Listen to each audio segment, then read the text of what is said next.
Ladies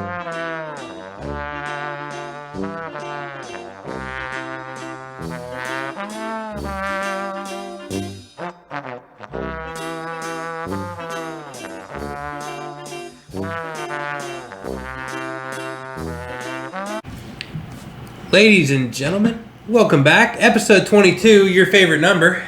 I love it. Of Two Dads Drink. Sean's 22 episodes. We're getting up there. Can we be 22 again? I wish we could be 22 again. Yeah, I agree. What I wouldn't give to know what I know now and be 22 years old, right? However, we're having an unofficial sponsor being Old Granddad whiskey. Did you chill it? Oh, you did chill it. I saw the condensation on the bottle there. Let's be honest, guys. I think this is going to be one of the worst we've had.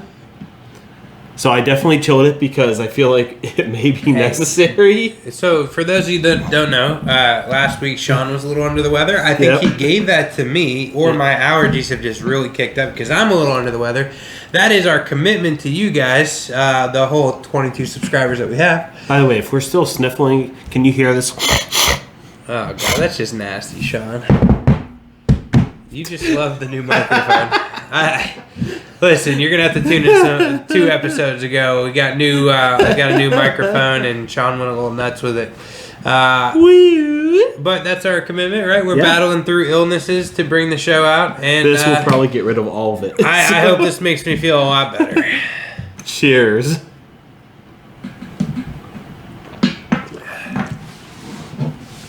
Not the worst. Nah, it really wasn't. Although it probably helped that you chilled it.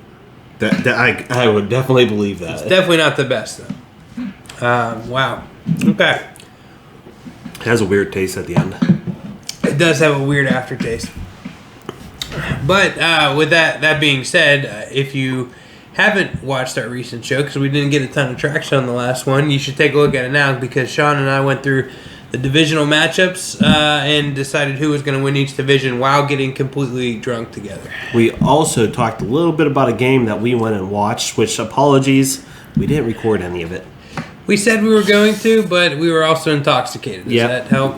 And you guys would know that if you go watch episode 21. Yes. You would understand that. Towards the end, we were both feeling the whiskey we were drinking that night. And on that note, Ian, during this episode, can we put the little screenshot over my face or your face? They can click on it. You might be getting a little out of my abilities there. Oh, man. Sean. Sorry. I apologize about that. We're thinking things through. But we will put a card up there so people can click on our last episode if they want to take a look at it. It is long, but watch it in pieces, right? Click. Just click. Yeah, just click. If you don't like where we're at or you want to fast forward to your division, click through. Yeah, just find the minute marker. Tell us, hey, this is what I like. Cool. Then go follow the page or subscribe to the page. Like and subscribe to the page. Share it with your friends. Hit us up on social media. What are our handles? Yours is at Ian S or _S_ Hoover. Mine is at Sabina Houses. And together we are at 2_ Dads Drink. Yes, and that depends on what social media handle, because it's Ian S. Hoover on everything, but like some of them have the underscore, some of them don't. It's weird. Mine's on Instagram. If you want to go to a Facebook or anything, you're going to look up Sean Sabina. Yeah, there we go. That's how you find us. So connect with us. Let us know what you like, what you don't like, and we're just going to try and improve, right? That's all we can do. Hey, I think we've done it. We got a new mic. We have an intro, guys. Come on. Yep, Sean made an intro for us. I've been upping our video editing a little bit. We're trying. We're giving a slight effort. I was going to say, are we giving like 20% now? No. We're still not practicing. We're still just coming here and kind of going at it. Yeah, we're just still pencil whipping and having fun. But, however, we do have a card. Well, we always have a card that we write down our topics. Yeah, but not a script. That's all fancy. Okay, so I added a couple things. He got fancy. He got fancy. Bougie. I got bougie.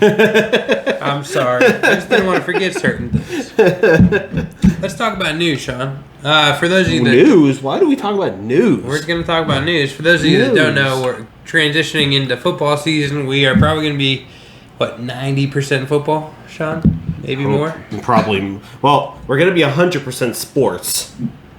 Probably about 90 of it will be about football because the other 10% is probably going to relate to hockey or basketball. MMA. Maybe baseball will be the playoffs. Yeah, maybe. World Series, maybe.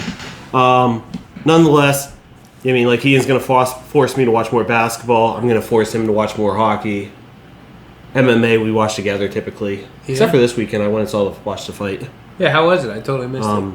I can't say the guy's name, but the heavyweight, he was awesome. He's a big dude, but he can move fast. He was fighting another guy who looked like a bear, and this guy just couldn't touch him. And then he finally tired. The 9-0 guy, or was the 9-0 is the fast guy. He's a big fast guy. The other guy has the most knockouts in UFC history, heavyweight history. He couldn't touch him. Huh. So he just got tired out. By the end of it, he just got tired out, and this guy knocked him out. Wow. So I'll probably have to go back and rewatch that one. Sounds like it was at least somewhat entertaining.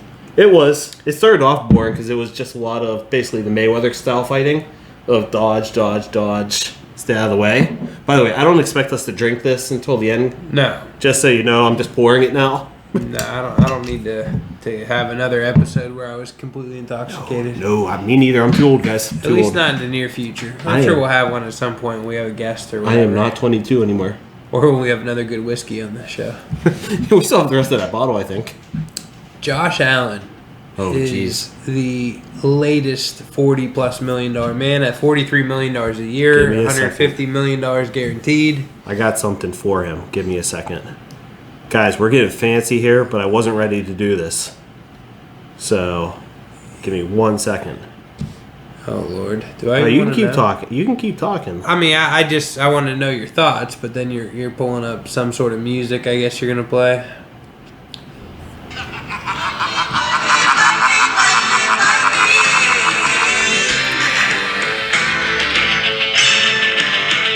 $1 million man. I know you're not a wrestling guy. Not a wrestling guy. But, Josh Allen is the $1 million man now. He's the $43 million man now. $150 million guaranteed. Unreal. Oh, so you got a couple different things with this, right?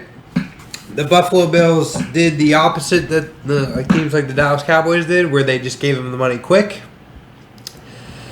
The upside of that is you don't pay top of the market when the contract's up. The downside of that is, what if they regress? Yeah, he's had one great season. He's been good the season prior, but he had a great season last year, obviously MVP. What if he doesn't? What if he follows Lamar Jackson's route and has a bad year this year? What if he regresses? Now they just gave him $258 million. And $150 guaranteed that they can't back out of.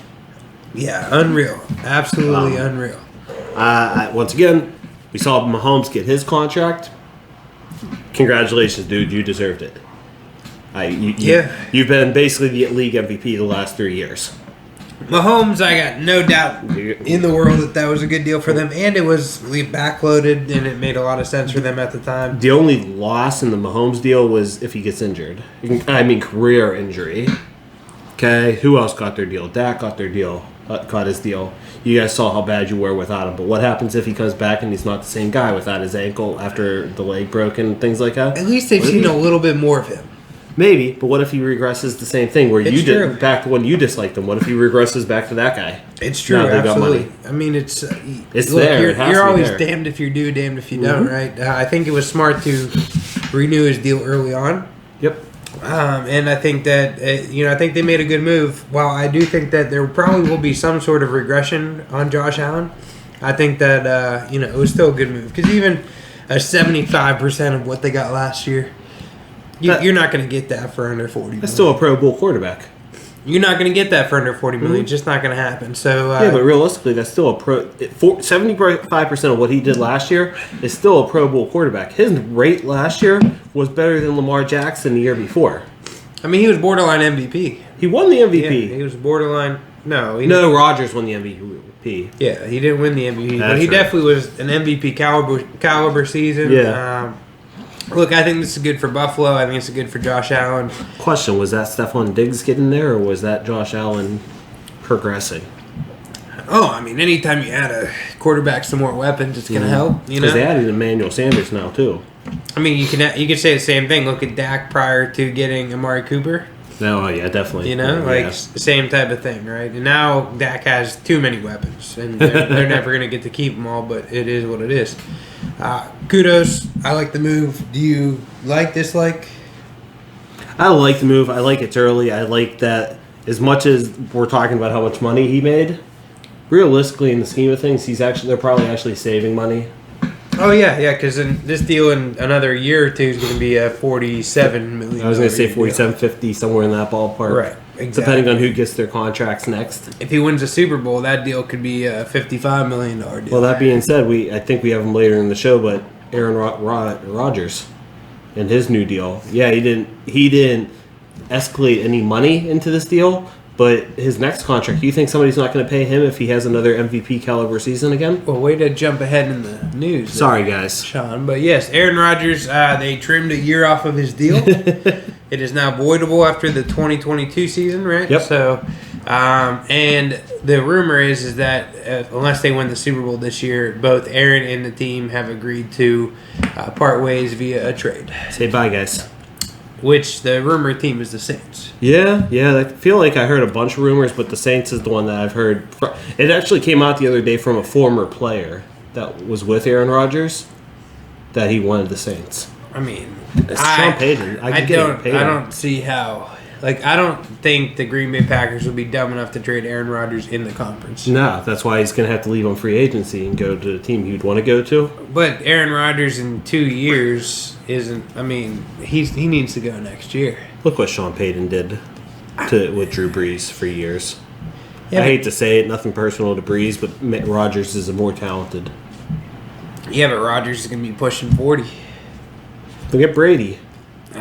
Yeah, look at Brady. I mean, he's still winning Super Bowls, but he needs a stacked roster. What is Rodgers? 38? Was 37 last year and won the MVP? Yes, and you could also look at Brady and look at Rodgers, and I think that Tom Brady takes care of himself just a little bit better. Yeah, I can see where you're coming from with that. Than Aaron Rodgers, right? I think Brady takes care of himself better than anybody in the NFL. That's what I'm saying. By far, not even. That's why that guy, like Ben Roethlisberger and Aaron Rodgers, seem like two guys that go home and crack open a Coors Light and go to town. That's why they play in Pittsburgh and Green Bay. That's what it seemed like to me. So I don't really picture Aaron Rodgers. Do you know there was a rumor the Steelers would consider him next year to replace Ben. So you're going to replace one 38-year-old with another? At least that one has an arm still. I mean, supposedly Ben's dropping dimes in training camp, my friend. I haven't heard that. I heard what Haskins is, but I didn't hear Ben was. I heard Ben's not doing bad, but... I heard Ben looks like Ben. And that's good. That came from Josh, who went to camp. So that's good. I hope so. I mean, I don't think he didn't play bad last year. He played pretty damn good last year. He didn't play bad until the second half of the season. What? When the offensive line got worse and he had to get rid of the ball, and even when he threw it deep, you could saw it was a duck, typically. Yeah. I mean, he was just heaving it at that point. Mm-hmm. You know? And that was his arm. He just came back from... Once again, I said this in the last episode where I picked the Steelers. I do think Ben is going to be better this year than last year, and I think he's going to be more consistent because, once again, what happened to him last year? He had an elbow surgery that no quarterbacks dealt with. He had a Tommy John that baseball pitchers deal with it. And he came back a year later. And now my quarterback has a baseball injury. Look at that. Oh, his shoulder injury? Yeah. I guess it's like underneath the shoulder a muscle. But we've said this before. Your quarterback, we joked around about this in the offseason. Your quarterback would have been the perfect replacement for Ben. Oh, 100%. He would have been the perfect Steelers quarterback. He is the perfect mold, the build, the way he plays, everything about him is the perfect fit as a Ben replacement.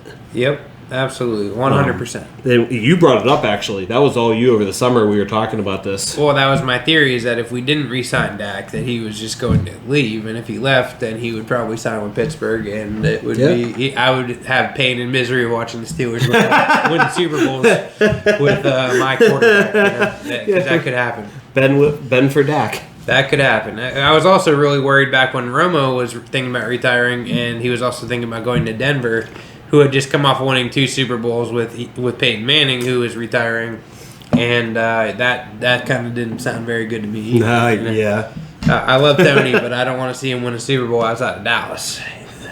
He probably would have in Denver, though. He probably would have. With weapons that they had there waiting for him. And the defense they had? Mm-hmm. They were definitely prone to do some damage. Do you see who's on the card for the Hall of Fame next year?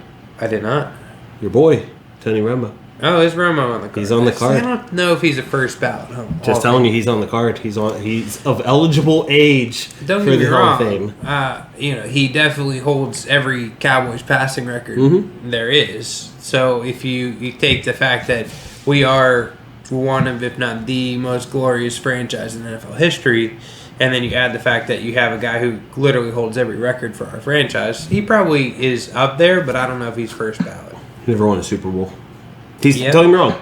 I think I agree with you that he's Hall of Fame. Just numbers alone state that. Right. However, he didn't win a Super Bowl. And we're back. Sorry for pause. Timeout. little video editing there. Again, I am a little under the weather, either allergies or sickness or all of the above. He was crying. I was eye watering, but I powered through the eye water.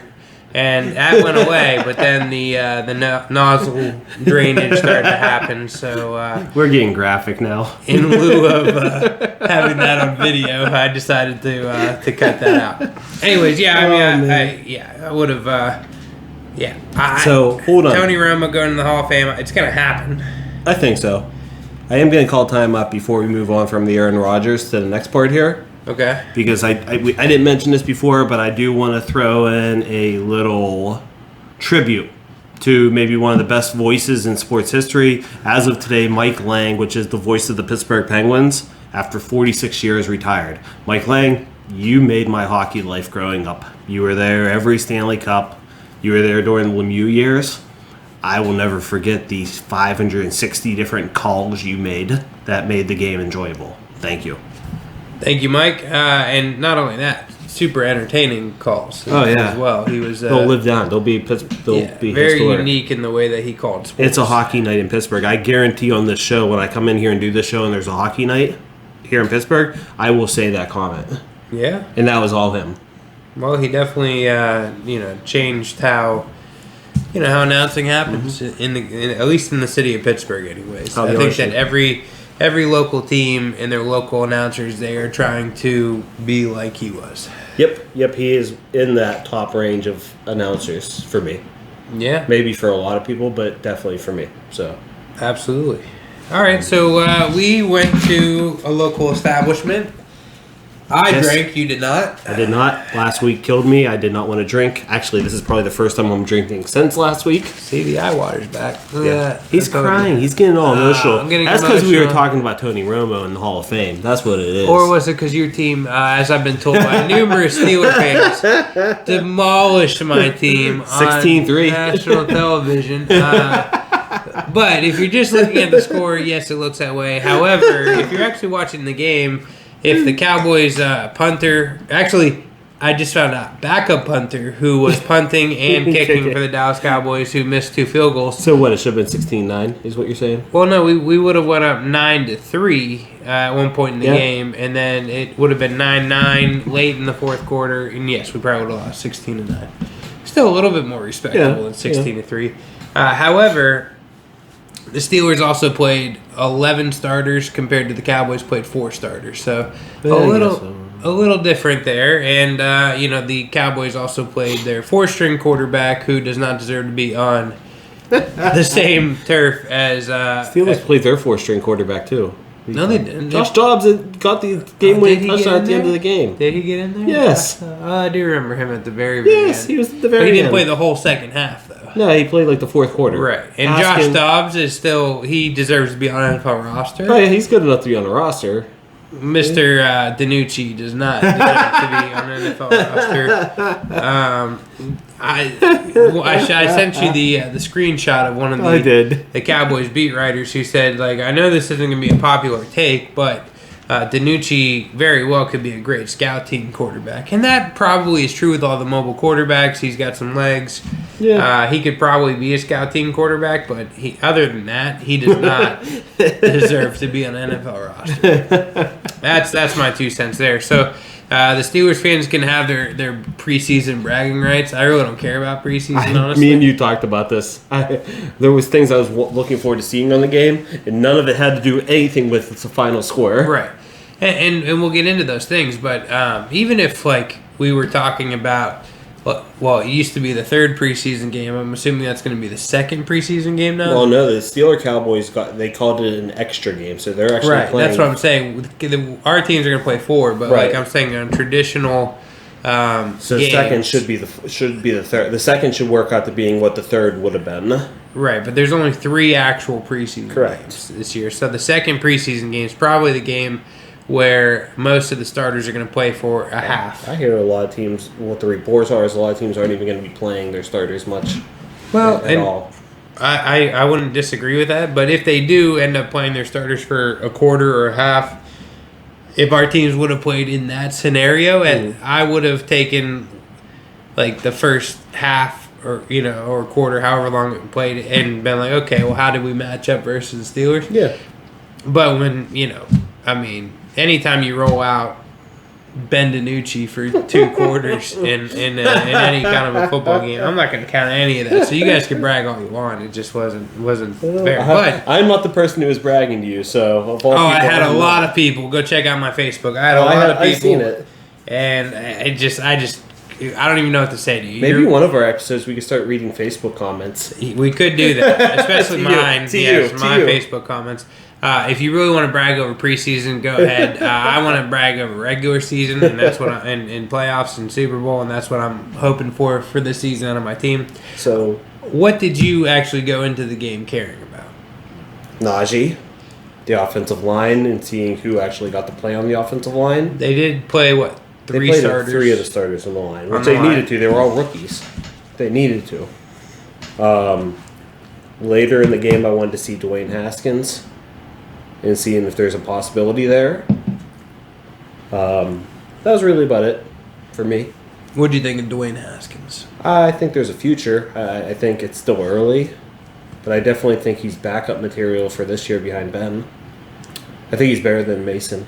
So you think Mason Rudolph's going to get the axe? Well, come on. The play you keep calling out is his one big bomb to Chase, which Chase had to lay out for to get.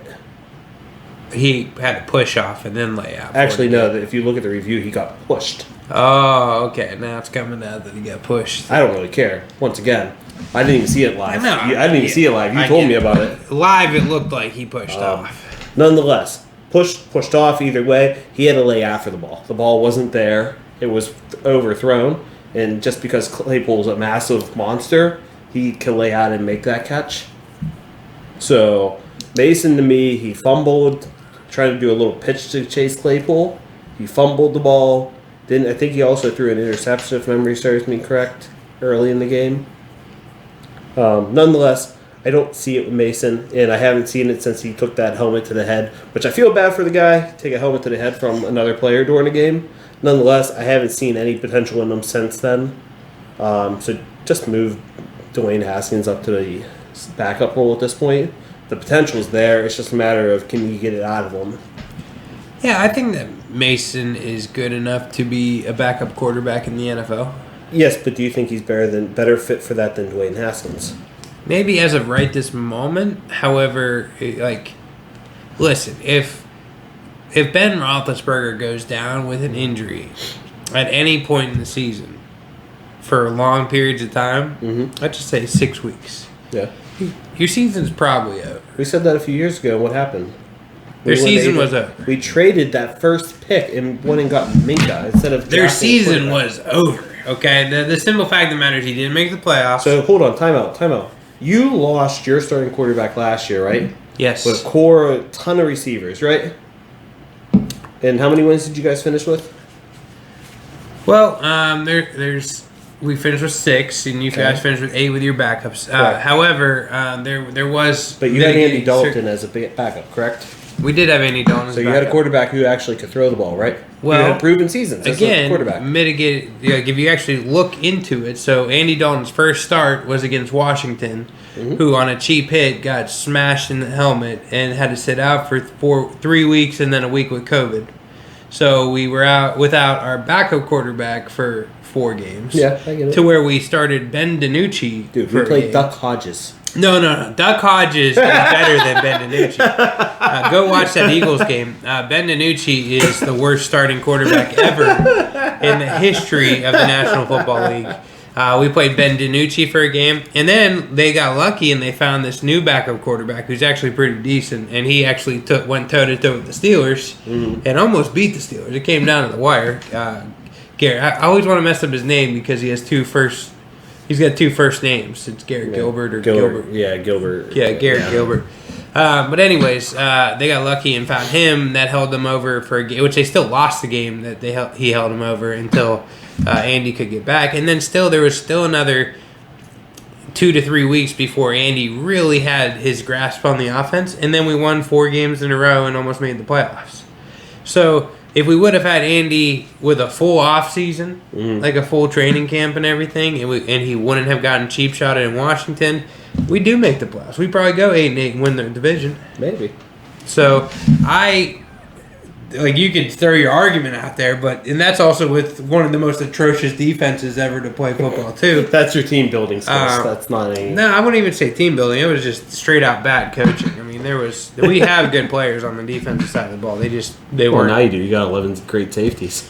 We got a team full of safeties. By the way, if you don't have a Pro Bowl type safety this year, what did you guys do this offseason? The funny thing is they're saying the best safety we have is who we just signed, that Hooker guy. Yeah, Malik Hooker. They're saying he's like a beast. He was a top 10 draft pick a few years ago. He's probably going to be the starting safety. But anyways, we have too many safeties, no doubt about that.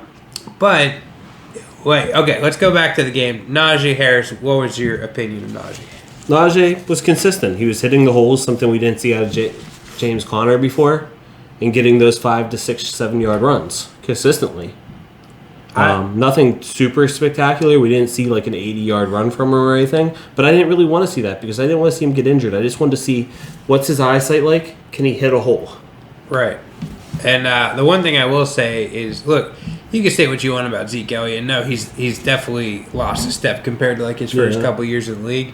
But Zeke has the amazing ability to take a 2-yard run for most running backs, and just because of sheer strength, drive it to a 6-yard run. And I saw a little bit of that out of Najee. Yep. And you saw his hands a couple times. Yeah, he definitely was able to catch the ball out of the backfield. Don't get me wrong. There was a slight bit of me that went like, shit, maybe I shouldn't have traded mine.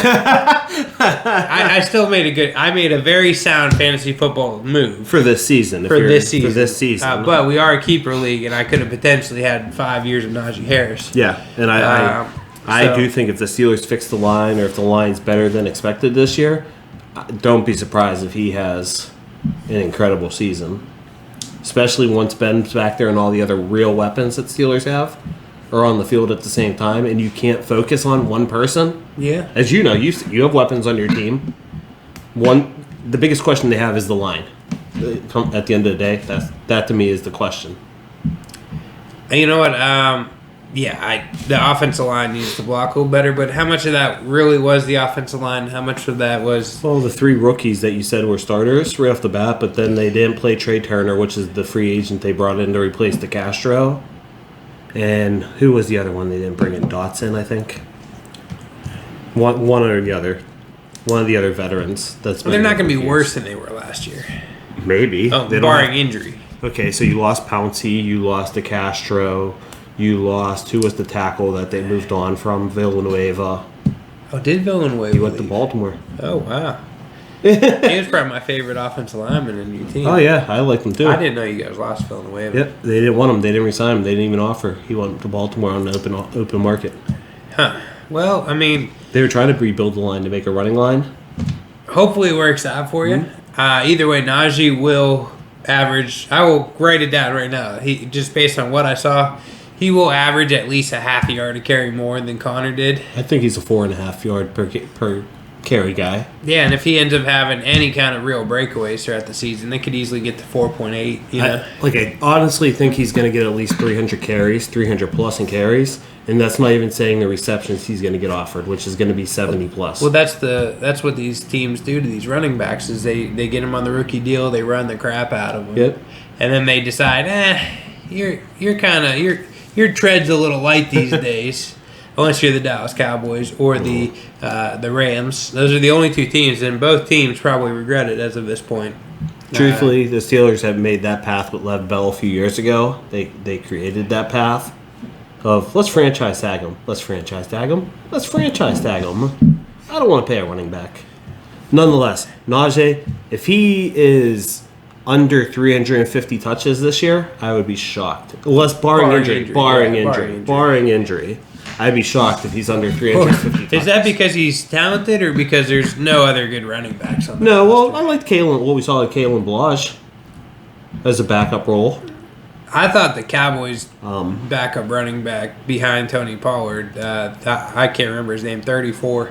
I thought he was the best running back on the field once Najee left. I mean, he was playing really well. He had a good 25-yard run. I actually really like that kid. Dude, my biggest thing that whole game in terms of the running game, and I've seen it for years now, nobody can find the hole that they're supposed to hit. None of them. Benny Snell, think about that. That guy's a power back from Kentucky. His issue is the same thing James Conner has. Every time he ran the ball, he run right into the line, smack. And yes, I want to make that noise again. Yeah, I mean, and that's the thing. The great running backs, they find a way to find the hole. Or they push it through. There's no hole, I'm going to make 3 yards. Dude, look at Jerome Bettis. I hate to say it, but look at Jerome Bettis. Bettis was not a small guy. He was not an athletic guy. He wasn't finding many holes. He wasn't finding many holes. He was running through those holes and making them. And that's why he got to where he was. No, Najee, I'm not worried about it. Like I said, I think he's going to get, barring injury, 350 plus touches. He may top that 425 range, just depending on how the season plays out. It's going to be beneficial to the Steelers because if they get their early leads with their defense, now they have a back who can kind of close out a game. Yeah. Which they haven't had since Lev Bell at least. Will Ben let the team use him? That's the question. Based off what Josh says from camp, yeah. It sounds like Ben's buying into this new system. You got to hope for your sake. I do, because once again, I think Ben, especially the new system where they're playing these rollouts and everything like that, that's the new system because of Matt Candidate. Yeah. It could benefit them because they're not going to ask him to throw 40, 50 yards down the field, which is what the concern was last year. They're going to ask him to move a little bit and make 15, 20 yards slant passes, things like that, which I think he still can do. I wouldn't be shocked if he could still sling the ball deep. I just don't think he could do it as much as he used to. I just don't know if there's any real... I mean, I guess what?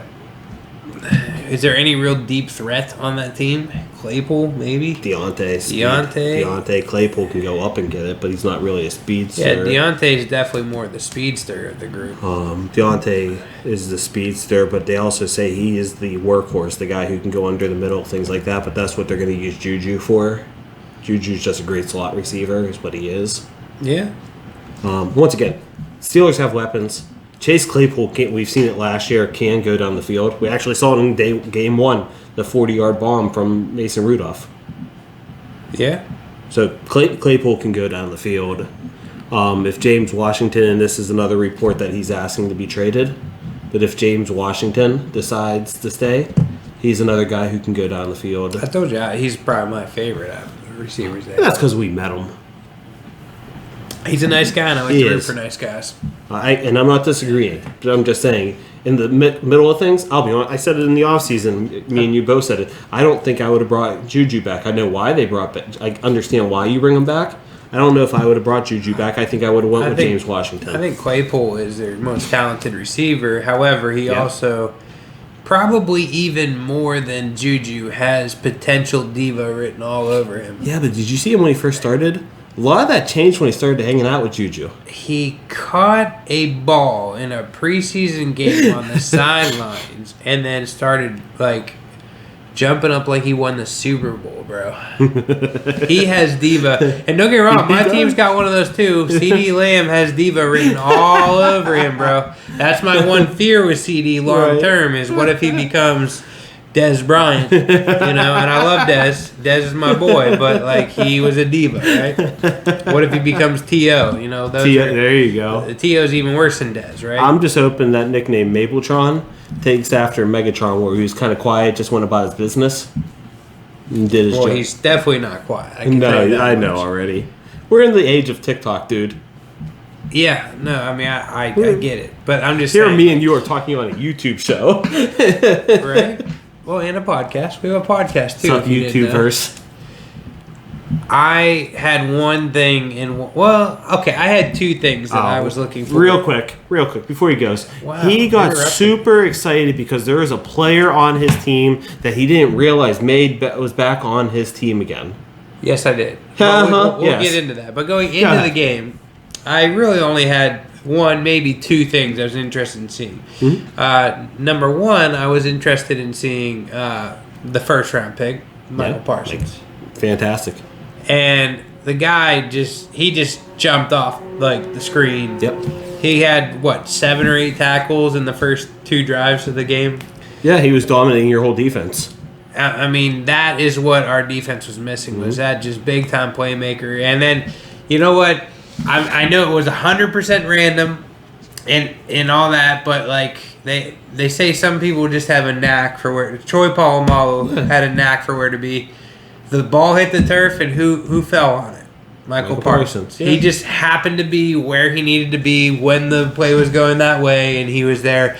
If that continues, I am the happiest person on the face of the earth because that's what the Cowboys defense needed, and I was super ecstatic after that game watching him play. And then I also there was one specific, but there's 2 Cowboys beat writers that were completely against the Michael Parsons pick, and I went back and listened to both of their reactions after the game, and both of them were like, "Wow." I mean. Mm-hmm.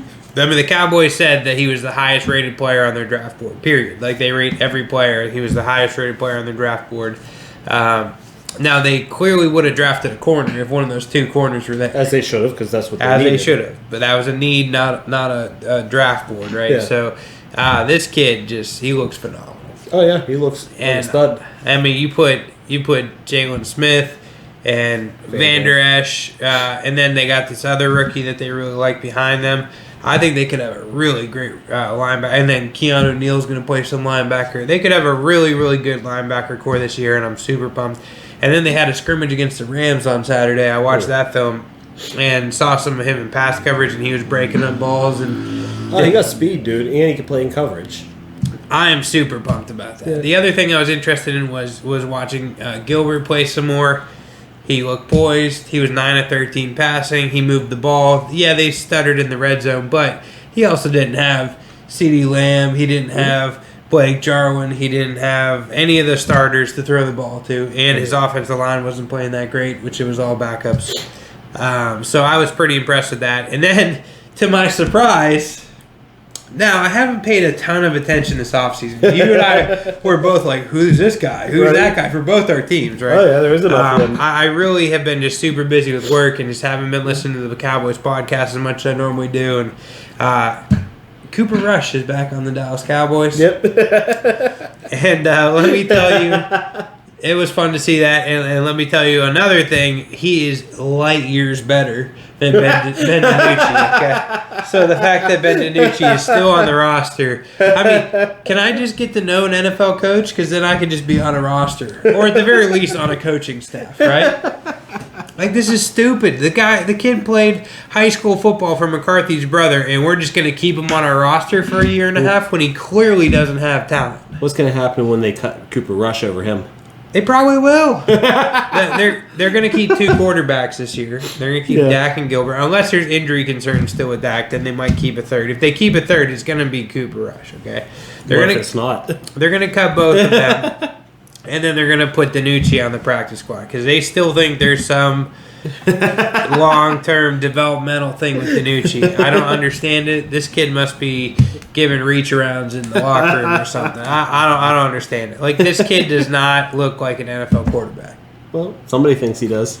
Like, Tony Romo, super early on, undrafted, he had signs of being an NFL quarterback. Yeah. This kid, no signs of being an NFL quarterback. Even his good throws are a mediocre throw for Garrett Gilbert. You know how like Eminem says to Machine Gun Kelly, like my duds are your best hits. You know, like that's right there. That's Garrett Gilbert going to DiNucci. My worst throws are your best throws. You know what I mean? It's just trash. Why is this guy on an NFL roster? But yeah, I was happy to see Cooper Rush. Yeah. I don't know why I didn't even have that in my notes to bring it up.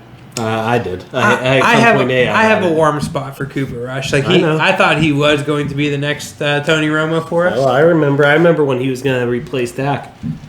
By the way, we used to have a podcast called Third Stringers. It may still be out there in the verse to find it. And in that episode, it was said, not which episode, but during that show, it was said that was going to be the Cowboys' starting quarterback. He would replace Dak Prescott and be the starting quarterback of the Dallas Cowboys. He never got a chance. That never happened. He never got a chance. Hey, it still could have happened. You put that guy in the starting lineup with our weapons, I think it could potentially happen. But no, after seeing more of him, he's not quite. He would be a solid backup in the NFL. I'd have no problem with him being our backup quarterback. I think Gilbert's better, and Gilbert's a little younger, I think. But I still would love to have Cooper on the roster just because I'm a fan. And I got to meet him in person. He signed my ball. He was very nice, right? Very happy there. Your team won. Congratulations. Woo! I didn't bring my terrible towel. I mean, I don't know what to tell you. And that nice Wander dude should not play kicker ever in his life. So, I mean, that was the worst. That second miss was by far the worst field goal miss in an NFL game. Well, on that note, actually, you just reminded me of something that I didn't bring up in my reports for the Steelers. Man, that new punter, Presley Harvin, he had a great punting game. He put you guys in the 1 and the 5 multiple times in that game. Yeah, he had a good punter can make a team. It could change the defense. Well, with our defense, they have good field position. Yeah, a guy who could bomb the ball 75 plus yards. It could make a difference for us. So hey, I was enjoying that. You gotta have them good. Which, by the way, I also found out because I did some research afterwards.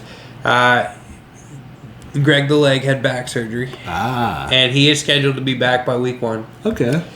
And our starting punter is actually dealing with a hamstring injury. So Nice Wander is a guy who they picked up in a whim and threw into the game to both kick and punt. And they decided instead of during the preseason game to actually just go for that. Not to mention, he only had 5 warm-up kicks prior to game day. Like during practice, he had 5 warm-up kicks. And your coach didn't think it would be smart enough. It's a preseason game. It doesn't mean anything. Let's just go for it. This guy's not going to make our roster. Yeah, but McCarthy is starting to learn the hard way that the Dallas media will ridicule you no matter if it's preseason, training camp. It doesn't matter because that was like one of the first questions is like, why was Nice Wander kicking the football? Like, why couldn't you bring a kicker in? You know? You have an 80-man roster or whatever at this point. Why could you not have a kicker on the roster while Greg the Leg is recovering? Or, let me tell you, Mr. McCarthy, you also have 74 other guys on the roster. I guarantee one of them kicked field goals in high school. So is he going to be your sleeper in fantasy football? No. Not at all. Speaking of that, I guess we can move on. Was that your hint that we should move on? Just throwing it out there. Okay, let's move on. So we're also going to have a little bust and best sleeper. Bust and sleeper. Worst and bust and best sleeper. Oh, man. Or are we going to do just sleeper bust? Because I'm not giving you my best sleeper. I didn't say best. I just said sleepers and bust. Okay, so we're each going to come up with one bust and one sleeper. And then we can do some, before we announce each one, if you have any, other mentions, like people that could also be considered, you could throw them in as well. So let's start with sleeper, because I think it's going to be less controversial than bust. Okay. Do you have any, before we get into the actual choices, did you have any other mentions that you want to throw out there? No, well, I had 2 sleepers, so I guess I could throw one of the 2 out as an extra guy. Okay, so throw out one of the 2 as an extra guy then. And that is Cook, the tight end. who used to be, where was he? New Orleans with Drew Brees. He is now in San Diego, replacing Hunter Henry out there. And he is being drafted as tight end 19, so not even in the top, not even at tight end 1 in most leagues. This guy's had tight end 1 numbers for most seasons, and he's going to go to a quarterback that likes to throw the ball and does use his tight end, as proof last year with But is he Hunter more Henry. of a blocker? No, he was a receiving tight end. Well, there you go. But sleeper, just tight end 19. He's not even in the first 12. Not even in the first 18, to be honest with you, the first 1.5. Who was that again? Cook. Jarrett Cook. Oh, he's old. That's why. Doesn't matter. If you can catch the ball at tight end, you're playing. It doesn't matter. Saying. Well, if you want a sleeper, somebody I had on my list, which pretty much, in my opinion, so what? If we look at your roster, the Steelers roster, Claypool is the only probably. Okay, our league there's a bunch of Yinzers, but Claypool is the only highly regarded receiver. Juju will get drafted in some. Juju will get drafted. Deontay will get drafted too. I think Deontay is a potential really good sleeper. And then if there's any injuries, sneaking a Johnson in there if he's still on the team, could be really well. But that would be an honorable mention. Obviously, I've talked so many times about Blake Jarwin. I mean, I think he's going to have a killer season. But you could also draft Dalton Schultz, too, because he had a hell of a year for the Cowboys last year, and nobody truly knows. We assume that Jarwin's... Are you going to be a homeboy here and draft a Cowboy? No. Tell me about a Cowboy. I'm just saying. No, I did not. No. But I'm just saying, one of those two is going to end up being a stellar tight end to have. I mean, there's a lot of balls being thrown around there. They're going to get at least 5 to 7 targets a game and probably a lot of red zone action. So whichever one you think is going to win that battle. But my actual sleeper is Randall Cobb. Who? Randall Cobb. Back in Green Bay. He's going back to Green Bay. He's with his boy Aaron Rodgers. And let me tell you, Cobb was in Dallas not too long ago. What? 2 years ago. Yep. And where'd he go last year? Wasn't he in Houston? That probably. It sounds about right. That's why I forgot about him. That sounds about right. Yeah, and I don't think that... I think he's still a very talented guy. Yes, he's getting up there in age, but... He's going to be a slot receiver, though, in Green Bay. I get where you're going with that. Yeah, I mean, they got Valdez-Scantling on the outside. They got clearly one of the best receivers in the game. If not the best. You can't tell me that dude's not going to get 5 to 7 targets a game over the middle. I agree with you. Especially the fact that Aaron Rodgers, that was part of him re-signing with them and not making a big deal for this year, was Randall Cobb. I don't know where that came from, but Randall Cobb coming back was a big deal to him. So if I'm in one of the last rounds of our draft and Randall Cobb's sitting there, I'm probably taking him. I get it. Did you hear who else is talking about coming out of retirement to play for the Packers again? I did not. Jordy Nelson. Oh, God, that's far removed. Cobb is not far removed. Jordy Nelson, I mean, the dude's been retired. What's he been retired? 2 years now? 2-3 years? At least. Out of Oakland? Yeah, 2 or 3 years. And he didn't do anything in Oakland. He got injured. He was out the whole year in Oakland. That was... How many years has John Gruden been there? 'Cause he was literally there the first year of Gruden. 3 years ago. Yeah. Because he was there Gruden's first year. And then he retired that year. Hey, stay retired, Jordy. Jordy, if you're listening to this show, stay retired, bro. I don't know how true that it is, but man, dude, I agree. And you'll hear that later, and the guy I say is my bust this year, so you'll hear that later. It's very similar. All right, well, if we're going to... You started with sleepers. Or no, I started... Well, we gave our honorable mentions. Mentions. I just gave my sleeper, so go ahead. Who's your sleeper? So my sleeper, and I pulled my phone out just to say his name correct, Amon-Ra St. Brown. And the reason why is he is a top 2-round draft pick by the Detroit Lions. Guess what the Lions offseason held? Let's lose Kenny Golladay. Let's lose Marvin Jones. Let's bring in Jared Goff. And the only receiver we have is our tight end, which is T.J. Hawkinson. Which, don't get me wrong, that's a weapon right there. I like Hawkinson. However, you have no other receivers. And Goff loves his tight end. He does. But nonetheless, you still have to use a receiver every so once in a while. Yeah. This guy's getting drafted at wide receiver 60, which is basically three, or not even 3. That's almost 4 receivers. I completely agree with you here. The only trump card to that is Jared Goff is throwing him the football. I get it, but he's still a wide receiver 1. He's going to have to get targets. Jared Goff is throwing it. I mean, once again, wide receiver. Listen. For my 4th receiver who's going to sit on my bench majority of the games, I get it, and maybe ends up being a keeper at some point for you. Maybe. Like, who knows? Once again, I'm just looking at it from a sleeper protection. It's pick I do like 60 it. I just hate with the upside. Honestly, and I've been in multiple leagues every year for the past 10 years of my life. Yep. I will not and do not draft any receivers who are going to be catching the ball from Jared Goff. I've never had Cooper Kupp on my team. Dude, I've never had Robert Woods on my team. I went out of the way to draft Robert Woods last year, and he was phenomenal for me. I traded. I traded him then. I just don't trust Jared Goff. Period. And it's like, I don't get me wrong. I'm sure throughout the season I'm going to get good stats, but when I need it, Jared Goff's going to bend me over without lube and go to town. Right? And yes, this show is explicit and not meant for kids. Yeah, I don't trust Jared Goff, so therefore I like the pick. I get why. I get it. Probably going to stay away from that myself. It's literally just looking where he's getting drafted, looking at what his position is on that roster. Yeah. Okay. I mean, that's why it's called a sleeper. In that realm, I mean, not being too much of a homer, I'd rather take a Michael Gallup. At least you know he's going to have a couple. Yeah, but that's how much of a sleeper is that? Except for he's a third receiver on your team. That's the only sleeper part. You mean if he was on Detroit, like I'm talking to you about this guy on Detroit, I would be talking all day about him. But he's not on Detroit. He's a talented guy. He's a talented guy. I'm probably half the teams in the league. He's probably a number one receiver. In a lot of teams, yes. Yeah. So, if not, he's number 2. I have a lot of honorable mentions for bust. No, I don't have any honorable mentions, so you can go ahead. Well, there's a couple quarterbacks that I would like to mention that I think are prime for bust. I can see where you're going with this. Number one, I hate quarterbacks in their second year.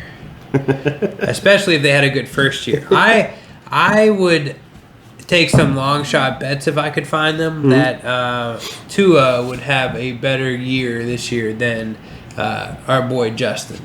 I can see where you're going with that. I don't think it's going to happen, but I do think Tua's going to have a good year, though. Here's what happens. These NFL teams, they don't expect the quarterback to come out on nobody was looking at Justin, right? No. Tua was the guy everybody was looking at. Everybody's looking at Tua. The Chargers had Tyrod Taylor. Mm-hmm. Nobody thought he was going to be a starting quarterback, right? Yeah.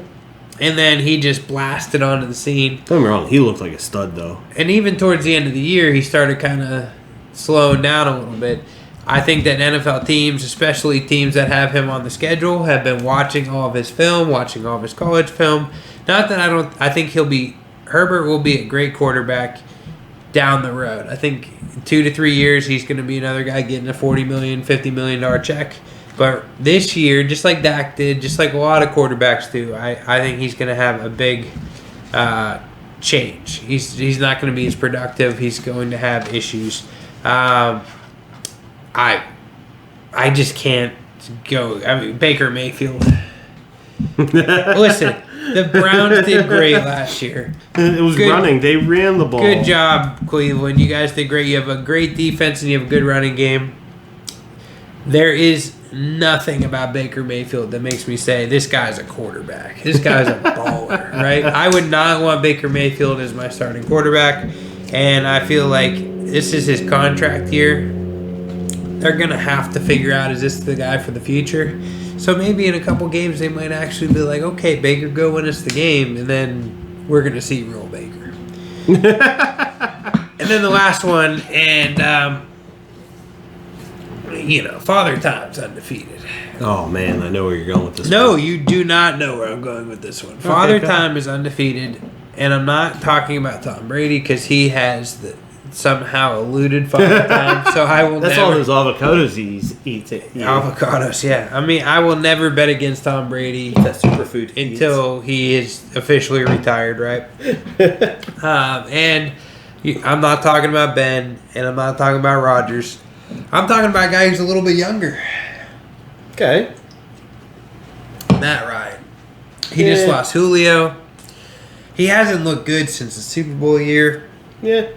Which, if you remember, his offensive coordinator was Kyle Shanahan, which is a pretty good offensive coordinator, an offensive coach. I think Ryan's going to have his worst year since like his rookie season, and I just think he's going to be on his way out of the NFL. Period. So is that your bust? No. Oh, I thought that was your bust. I didn't want to put a quarterback in my bust. Oh, okay. So go ahead with your bust. Okay, so my bust, and I'm going to make this real simple because if you remember our last week episode, one of your picks was the Vikings to win the division. So my bust is actually Adam Thielen. Well, that you stole. You stole. Actually, we listened to the same podcast. You listened to that podcast because I told you about it. Nonetheless, I'm just saying. Nonetheless, actually, I didn't even get that from the show. I got that from reading the article that I was reading.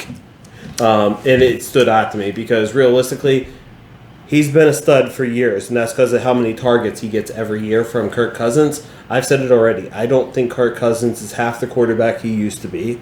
I think Dalvin Cook is the only potential player they have. I do like Justin Jefferson, but once again, I don't like Kirk Cousins. So you're, 50% drop off? What would be a bust? So what was he last? Well, I only want to use last year. Last year he got injured, so he's gone most of the season last year. So it was a bust. A bust for him is probably under 80 targets, which puts him at probably about 60%, 60 receptions. So you're putting him at like a 60 for probably like I shouldn't even say that 900 yards. I shouldn't even say it. He's probably going to end up with like 70 receptions, over 100 targets, just because it's still a solid receiving season.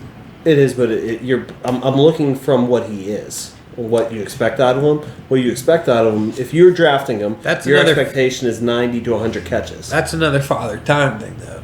Correct. He's getting old. They got the young blood now. It's the same idea. Yeah. But once again, it's not even him. I think as a number 2 guy with a better quarterback, like if he was with your team as a number 2 guy, different story. My team as a number 2 guy in the slot. Different story. I don't like Cousin. I don't like Kirk. Captain Kirk? I don't like Captain Kirk. I think what we've seen from him in Minnesota has proven that what we saw out of him in Washington was a fluke. He hasn't been bad. But he hasn't been what you expected out of him. Okay. When you paid that money. Yeah. He's not what you expected you were going to get out of him. But he's good enough that you can't move on from him. You know what I mean? Like, he's one of those, they've talked about it multiple times. Kirk Cousins is one of those where, like, he's good enough that, like, you're scared to move on from him, but he's not bad enough to move on from him. Yeah, but if you want to win, I think it's that time. And once again, I think a good quarterback, like a stud quarterback, could hold Thielen an extra year or two.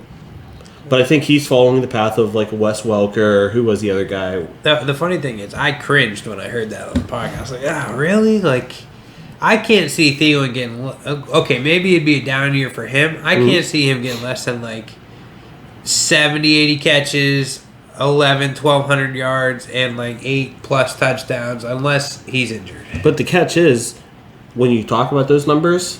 I know it's you're down, expecting they've higher. Also added weapons into the offense. Justin Jefferson, less balls to go around. So. But that's where it comes into a bust because when you're drafting him, your expectation is higher. That's part of it. Yeah, those numbers right there, what we just said, 60 to 70 receptions, 80 at the max. 80 at the max puts him into a wide receiver 3 for most teams.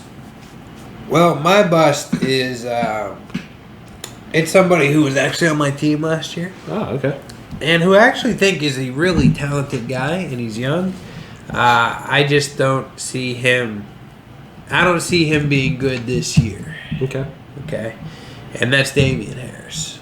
I think Damian Harris is the best running back on his team. However, I hate the running back by committee that they do in New England. By the way, did you see they're using Jonnu Smith as running back? I did see that, yes. I also am a big believer in that if Cam Newton's on the team, Cam Newton's going to be the number 1 runner on the team. Yep. And if they go to a rookie quarterback, teams are going to load the box. I get where you're going with the So for all the, I think he's being drafted right around 30. He's 33. 33? Which isn't even a starting running back, and he is a starting running back. I think he should be drafted 50, 55. Yeah, but he's still a starting running back. Yeah, still an RB1. there's just too many issues there. There's the running back by committee, which I hate it. I'm not a fan of it. Like, I feel like if you got a stud running back, you use the stud running back. There also is rumors coming out of camp that the what's the other guy's name? Sony Michel is the healthiest he's ever been, and he's looking really good. He's had that before. I've drafted him. That's how I know this. So. I'm just saying. And then you got Cam Newton's going to run the football, and then if they do move on from Cam Newton, you got a rookie, and they're just going to stack the box. So I'm thinking he's going to have a pretty pedestrian season. And I wouldn't touch him unless I was desperate, and if there was not anybody else on the board that was going to get even like 5 to 7 touches. I would take a Tony Pollard over a Damian Harris. I can't combat you purely because I'm not sold on Damian Harris, but I'm not sold on. And I traded him to you last year, if memory serves me correct. You did trade him to me, but I was desperate. Oh, I know. I know how that works. And he was still getting like 10, 15 touches a game. Oh, he had a good year last year. And we had nobody. Like, there was people getting 1 to 2 touches in free agency. Nah, there's guys like that. I'll be honest with you, and this one may shock you. I am leaning towards Raheem Mostert being a bust this year. He was on my team, too. I know. And you almost kept him in our league. I still think Raheem Mostert could be a top 15 running back Here's the if he's healthy. Here's the issue I have with them. Coming out of their camp, they already like that Trey Sermon that they drafted in the 3rd round out of Ohio State. Yeah. Which is extremely talented. Who is the backup they have that's extremely talented? They have another running back behind Mostert, but I can't think of his name. But they have a three running backs. They always do running back by committee. Correct. And once again, that follows a string, and Mostert's been injury prone a lot the last few years. Yeah.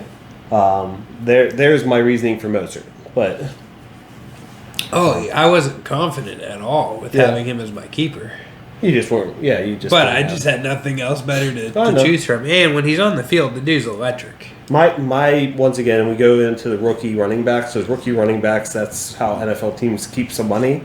Is they find these running backs they can fill in the hole that are rookies. Yeah. And they find them in the 2nd and 3rd round, so they don't have to pay so much money for them, and they run them to death. Run them to the wheels fall off. I honestly think the potential is there for Trey Sermon to be the starting running back for that roster by the middle of the season.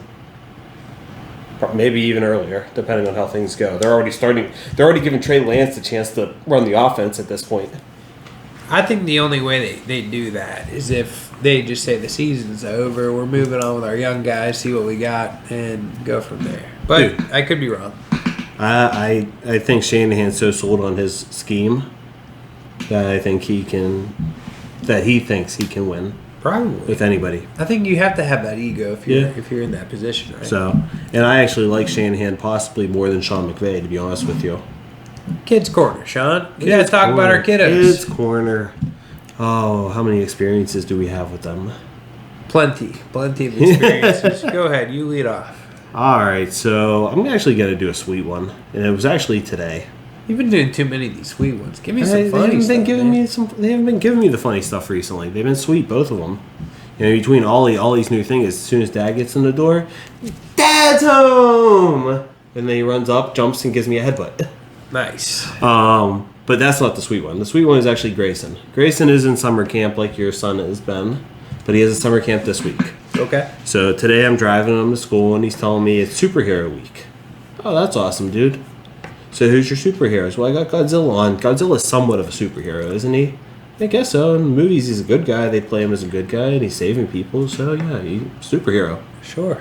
I also like Iron Man, and I like Hulk. Cool. Iron Man's one of my favorites. Yeah, but my best superhero is my dad. He's just kissing up. So when he gets in trouble, it's probably it too. It's probably it. He's getting to that age now where he knows he needs to get those brownie points where he can. Yeah, but he used to say and meant it. At this point, I'm starting to think, he's kissing up now. It used to be a comment that he would say all the time when I would ask him, "Who's your superhero?" or "Who do you look up to?" My dad. He even said it to Sam one day, and she came to me and she's like, "I was talking to him, and he said you were the superhero." Thanks, Greg. Well, I think all dads that try hard and care are a superhero to some extent. Yeah, like I said, and they just haven't given me those crazy moments. They've been giving me a lot of good, sweet moments. So there's tons of loser dads out there that are deadbeats, right? So the good dads, they are superheroes. You're all superheroes in my book, dads. Salute. My kid's corner is going to be, and I sort of already told you this story. By the way, beforehand, happy birthday, Roman. Happy birthday. It's my son's birthday. About an hour left to it at this point. He turned 7 years old. We had his party at the pool. That was great. Yep. But today started back soccer. For those of you who don't know, I coach my son's soccer team. And this year is going to be a little different. So Ian's an aggressive coach. I am. I teach my kids to win. I don't care if they're 7 years old. I teach them to win. But I'm in the U8 class, which you would think U8 would mean like 7 and 8 year olds or 8 and 9 year olds. Under 8, yeah. But it's under 8, yeah. So if you're playing the year that you turn 8, you are now in U10. That's how this league does it. And so before the rosters came out, I kind of got a fair warning that, like, there's a lot of young kids this year, right, in the U8 channel. And I was like, okay, well, no big deal, like, whatever. I'm like, I'll probably still have my studs or whatever. Like, no, all my studs, like, they're up. They've all moved up. They've all moved on. So the good news is that after one practice, I'm pretty sure Roman's going to be a top 3 player on the team this year. Which he's already, like, you can see, like, the skills are still there. Like, he keeps learning, keeps progressing, keeps getting better. And now he's one of the biggest, strongest, fastest kids on the team. So that helps too, right? Yeah. However, is he one of the biggest, fastest, strongest kids in the league? Yeah, I mean, I think he's going to be... What's that? I don't know. Did you hear it? No, I didn't hear anything. Sean's hearing things today. I think that he'll be, one of the more older, aggressive kids in this league this year. So I think he'll at least score a goal this year, which is something he's yet to do. Nice. But this actually isn't about my son. Oh, okay. I've never had this scenario happen, and you know where this is coming because we were just talking about it prior to this. But tonight, I had one girl that wouldn't even come on the field. She stayed by her parents the whole time, and anytime I asked her to come participate, she said no. So that's going to be fun this year. And then I had another girl. I had like 3 kids cry today, which is great. I told you, he's an aggressive coach. Well, no, 2 of them were because they got hit by balls. Okay, I get that. That happens all the time in this age group. They cry. Which I think I told a kid's corner where Roman got hit in the face and he didn't cry, I was proud of him. Yep. But the most entertaining one was the last cry of practice. We're scrimmaging, so we're doing a 4-on-4 scrimmage, and this girl just stops. Like, she's running, and she just stops, and she just starts crying. So I'm thinking, like, what could be wrong here, right? Yeah. Could we have peed our pants? I mean, that still happens. How would you have handled that? I would just send them over to their parents and call them. But that could happen in this age group, right? Yeah. Pee your pants, have a cramp. All these things are going through my head. The answer I got was not what I was expecting. I leaned down and I said, what's wrong? And I said her name. I'm not going to say it for secrecy's sake. But what's wrong? And she was just like, they keep stealing the ball from me. And they keep kicking me. Yeah, this isn't very fun. And I was like, they're kind of doing their job. I'm sorry, but that's kind of soccer, and we will all get better together and like trying to pump her up. But I've just never had a kid in the middle of play just stop and start crying. Dude, talking about soccer, did you ever hear a story? Have I told you about the story about Jake? No. Okay, so I guess this could be a kid's corner as well. Nonetheless, Jake, when he was about Grayson's age, about 5. Soccer game, developmental league, 5. He's 4 or 5 at the time. Okay, so the other team must have just scored a goal because he lines up at center. He's kicking the ball, moving. He gets kicked. He falls over and acts hurt. Okay, I say acts. So everybody, the ref whistles, everything dead. Kids are all stopped. The whole thing. I go out on the field because I'm there watching him at that game. I'm the parent. I'm checking in on him at that point. He gets up as soon as everybody's not paying attention and runs and kicks the ball into the empty net.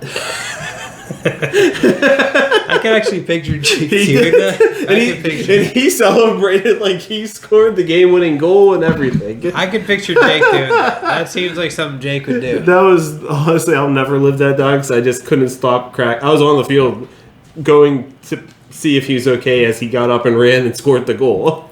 Well, there's a good chance a lot of my kids' quarters from now on are going to be soccer related because I coach on Monday nights and I record this show on Monday We have fall nights. ball coming up soon here. Grayson's getting back to T-ball soon. Oh boy, it'll be fun. Yep. Well, on that note, old granddad rye. What is it? Old Granddad, High Rye Mash Bill. High rye mash bill. I don't know. That was bad. Definitely worse the second time around. All right, all right, everybody. Deuces. Hit us up on social media. Like, subscribe. Oh man, guys, that was bad. Okay, Wow. yeah. So remember, like, subscribe, follow the page. Go follow our social media accounts as well. At Ian S. Hoover, at Sabina Houses, at 2_Dad's Drink. Go follow them. We have fun pictures all the time. Yeah, we appreciate the support. Deuces. Deuces.